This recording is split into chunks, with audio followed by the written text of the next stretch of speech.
کہیے, فیلنگز کا اظہار کرنا سیکھیے, موقع کے اوپر جو بات کہنے والی ہے وہ ضرور کہیے. اور کتنی باتیں ہیں آپ کو جو آپ کی زندگی میں شامل ہیں, کتنی چیزیں جو اثر انداز ہوتی ہیں, آپ اپنی زبان میں بھی کہیے. جیسے آپ کہتے ہیں اللہ اکبر, کسی بہت بڑی بات کو دیکھتے ہیں تو آپ کے ذہن میں آتا ہے, اور آپ اللہ اکبر آپ کے دل میں آتا ہے اور آپ کہتے نہیں. لیکن جس وقت آپ کسی کے سامنے کہتے ہیں اللہ اکبر تو اس کی فیلنگ چینج نہیں ہو جاتی. اب دیکھیے کتنے ہمارے لوگ ہیں دنیا میں ڈفرینٹ لینگویجز بولنے والے, جنہوں نے اپنے لیے سائن بنا رکھا ہے. کوئی بات ہو, اس کا مطلب کیا ہے؟ کہ اللہ ہے, اللہ ایک ہے. شہادہ کہ جب اللہ ہے تو ہمیں فکر کرنے کی کیا ضرورت ہے نا. آپ کتنے ہی پریشان ہو, کتنے مسائل میں مبتلا ہوں, تو انسان کو غم میں کاؤنسلنگ چاہیے ہوتی ہے نا, تو غم کا موقع دعوت کا موقع نہیں ہے. خوشی میں کاؤنسلنگ چاہیے ہوتی ہے, خوشی کا موقع دعوت کا موقع نہیں ہے. انسان کو عام حالات میں کاؤنسلنگ چاہیے ہوتی ہے, اٹھتے بیٹھتے سوتے جاگتے ہر کوئی کہتا ہے میں تھک گیا, اب مجھے فلاں ہو گیا, فلاں ایسا ہے. آپ دیکھیں ہمارے لوگوں کو پریشان رہنے کی, اداس رہنے کی, غم میں مبتلا رہنے کی اور تھکے رہنے کی بہت عادت ہے, سست رہنے کی بہت عادت ہے. تو آپ کو یہ سوچنا چاہیے نا کیسے موقع پہ کیا میسج دینا, اور آپ پڑھتے ہیں اسے تو اس کو اپلائی کریں, یہی آپ کی دعوت ہے. لیکن ایک ہے انفارمل دعویٰ اور ایک ہے فارمل. آپ انفارملی ہر وقت میسیجز دیں گے, آپ جو پڑھیں گے بتائیں گے شیئر کریں گے. دعویٰ کیا ہے؟ کمیونیکیشن, ابلاغ, پروپیگیشن. تو آپ نے کس چیز کو پروپیگیٹ کرنا ہے؟ آپ کس چیز کو پروپیگیٹ کریں گے؟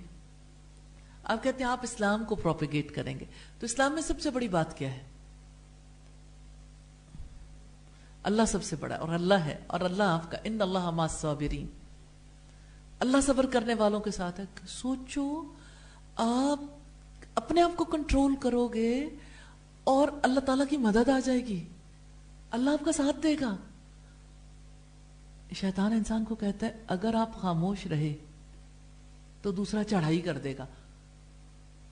آپ کے سامنے بھی بہت سارے لوگ کہتے ہوں گے ان اللہ مع الصابرین, بے شک اللہ صبر کرنے والوں کے ساتھ ہے. اللہ ساتھ نہیں چھوڑتا, اللہ کی مدد پر بھروسہ کریں. تو دعوت کے امکانات کو دیکھیے, امکانات بہت ہیں. برِ صغیر پاک و ہند میں اسلام کہاں سے آیا؟ کیا آپ مجھے بتائیں گے وہ کون لوگ تھے جن کی وجہ سے اسلام یہاں پہ آیا؟ وہ تاجر تھے. تاجر کے پاس بہت اچھا موقع ہوتا ہے. ریلی مجھے یہ محسوس ہوتا ہے کہ اسلام کو جتنا تجارت نے نفع دیا ہے اتنا کسی اور چیز نے نہیں دیا. کیونکہ جو سچا تاجر ہے اس کا لین دین, اس میں امانت ہے. امانت امپریس نہیں کرتی. کون ہے جسے خریدنے کی ضرورت نہیں پیش آتی, اور کون ہے جسے کچھ بیچنے کی ضرورت پیش نہیں آتی؟ تو آپ کا جس سے لین دین ہو وہ آپ کے ساتھ حسن معاملہ کرے تب آپ کا دل کھلتا ہے, آپ کو یہ فیل ہوتا ہے. دیکھیے کتنی کمپنیز ہیں جو چاہتی ہیں کہ لوگوں کے دلوں کے اندر جگہ بنے, تو وہ اس کے لیے کئی طریقے اختیار کرتی رہتی ہیں کہ ایک چیز کے ساتھ ایک چیز جو ہے وہ آپ کو فری کر دیں, آپ کو کچھ ڈسکاؤنٹ دے دیں. مسلمان جب معاملہ کرتا ہے نا اس کا معاملہ حسن معاملہ ہوتا ہے. سچا مومن جب معاملہ کرتا ہے تو اس کے تول میں کمی نہیں ہوتی. وہ کسی کے ساتھ جعلی دکھاوے کا معاملہ نہیں کرتا, ڈسکاؤنٹ ہے. وہ حقیقتاً اس جگہ پہ رہ کے برتاؤ کرتا ہے جہاں دوسرا امیجن بھی نہیں کر سکتا. وہ دوسروں کی کھال ادھیڑنا نہیں چاہتا, وہ دوسروں کی خیر اور بھلائی چاہتا ہے. وہ اپنے مال میں نقص کو بھی بتا دیتا ہے کہ دیکھو آپ کو تو نہیں پتا یہ نقص ہے, لیکن میں آپ کو یہ مال دے رہا ہوں, اس مال کی وہ قیمت نہیں ہے جو قیمت نقص کے بغیر والے مال کی. اس لیے میں آپ کو یہ مال اتنی کم قیمت پر دے سکتا ہوں, لیکن اگر آپ نہ پرچیز کرو تو اچھا ہے. تو اس لحاظ سے ہم دیکھتے ہیں کہ تجارت کے توسط سے انڈیا اور پاکستان میں اسلام آیا. ابتدائی طور پر تاجر تھے.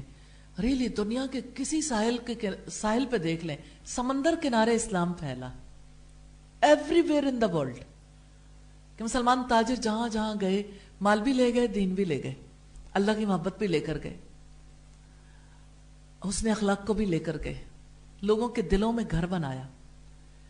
کیا آپ کبھی میوزیم گئے ہیں؟ محمد بن قاسم جو اس علاقے میں آئے, لوگوں نے ان کے بت کیوں بنائے؟ میں بت پرستی کے فیور میں نہیں ہوں, میں بتوں کو کسی بھی اعتبار سے حلال نہیں سمجھتی, جائز نہیں سمجھتی, لیکن میں آپ کو ایک اور اینگل سے توجہ دلانا چاہتی ہوں کہ یہ بتائیے کہ کوئی کسی کی پکچر بناتا ہے, سیلفی کلچر تو ہمارے یہاں عام ہے, ہر کوئی اپنی اپنی تصویریں بناتا رہتا ہے, لیکن کوئی دوسرا بنائے تو کسی وجہ سے بنائے گا. کوئی پینسل سے بنائے جائز تو نہیں ہے, لیکن اس کی محنت لگتی ہے نا. کوئی اگر اسے پینٹ کرتا ہے اس کی اور محنت لگتی ہے, اور کوئی اس کا بت بناتا ہے, تو یہ بہت زیادہ کسی کے دل کے اندر گھر کی ہوئی محبت ہے. اس کے بغیر نہیں کوئی کسی کا بت بناتا.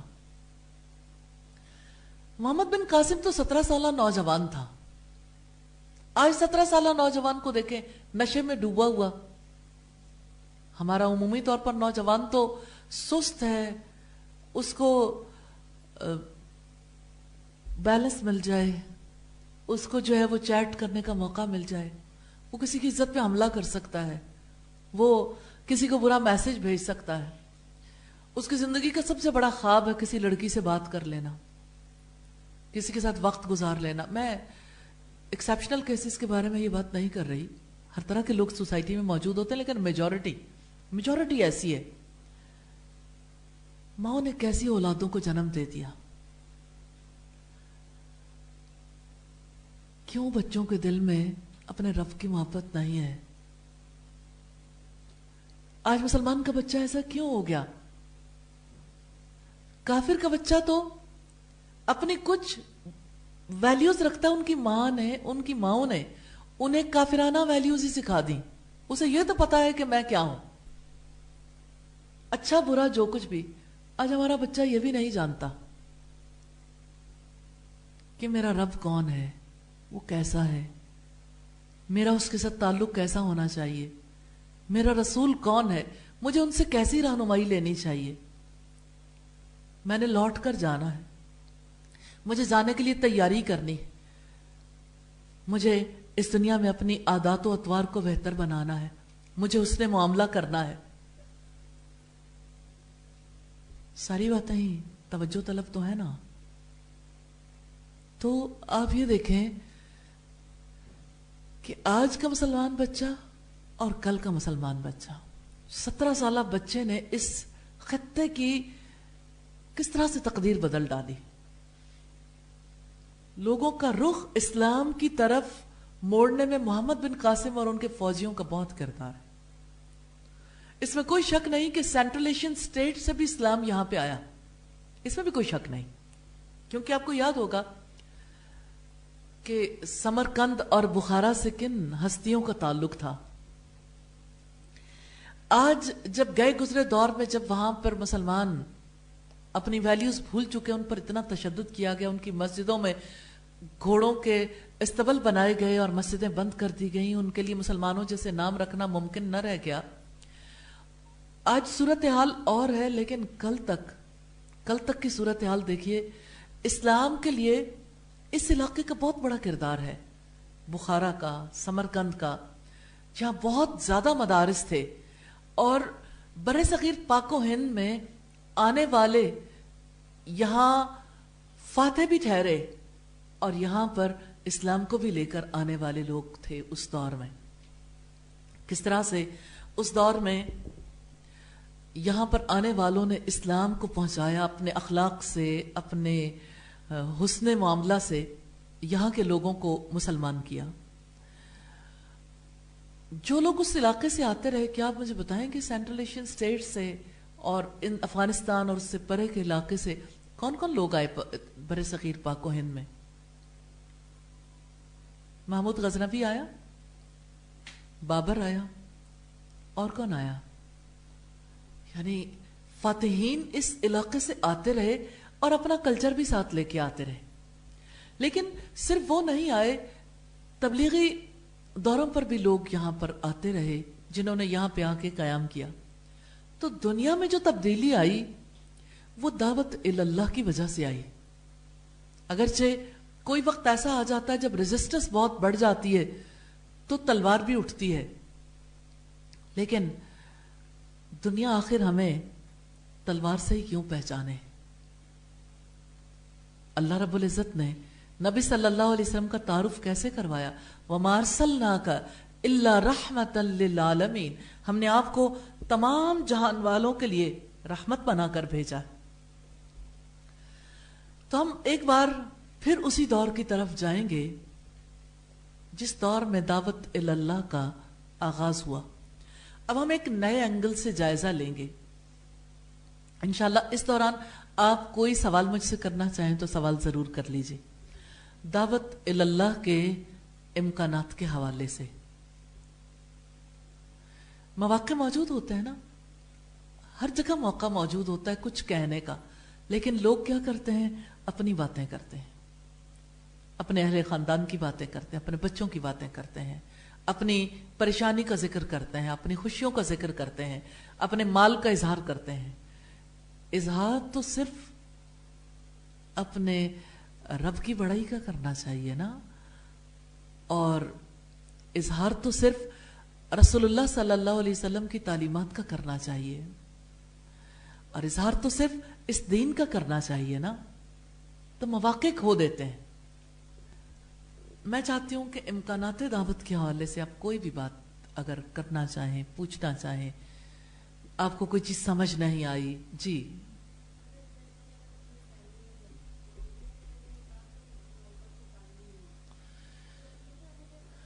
یہ بات جو ہے نا، یہ بات بڑی امپورٹنٹ ہے. کوئی گیدرنگ تھی جس میں آپ نے کہا کہ اللہ کے کلام کو پڑھنا چاہیے، تو ایسے موقع پر انہوں نے جواب دیا کہ ہمارے پاس وقت نہیں ہے. تو کیا کہنا چاہیے؟ کیا دعوت قرآن کی دینی چاہیے یا دعوت کچھ اور ہونی چاہیے؟ دیکھیں، قرآن کی بات وہ تب مانیں گے جب اپنے رب کو مانیں گے. رب کی دعوت پہلے کرنی ضروری ہے. رب کی بات کرنا سیکھیں. آپ رب العزت کے بارے میں بتائیں کہ مجھے اللہ تعالیٰ کی یہ بات جو ہے نا میں غور کرتی. آپ غور و فکر نہیں کریں گے، آپ کی زبان نہیں بولے گی. تو اسماء و صفات کا کورس اسی مقصد کے لیے تھا، عقیدے کا کورس اسی مقصد کے لیے تھا. الحمدللہ کہ آپ وہی چیزیں لوگوں سے شیئر کریں ان کے لیول پہ رہتے ہوئے. اس چیز نے مجھے اپنی زندگی میں بہت ہیلپ کی. میں تو ایسی تھی کہ کبھی سوچا بھی نہیں تھا، لیکن شکر ہے کہ مجھے یہ سوچنے کا موقع مل گیا. اور اب جو ہے وہ مجھے اس بات کا بڑا نفع ہے. اور کوئی کہے کہ اچھا پھر باقی معاملات ایسے ہیں، فلاں چیز ایسی، فلاں چیز ایسی، اور آپ نے ساری زندگی تو ایسے گزاری ہے، کہ اسی کا افسوس ہے. اور یہی افسوس مجھے تکلیف میں مبتلا کرتا. میں کہتی ہوں کہ کہیں زندگیاں ضائع نہ ہو جائیں. اس لیے میں کہتی ہوں اپنی زندگی کے بارے میں ضرور فیصلہ کریں. ہم تو اللہ کے لیے پیدا کیے گئے ہیں. اللہ تعالیٰ نے ہمیں باقی کاموں کے لیے کب پیدا کیا تھا؟ جس وقت موت آئے گی اس وقت رب کے پاس جائیں گے نا، جس کے ہیں اس کے پاس چلے جائیں گے. تو یہ سارے کام کہاں جائیں گے؟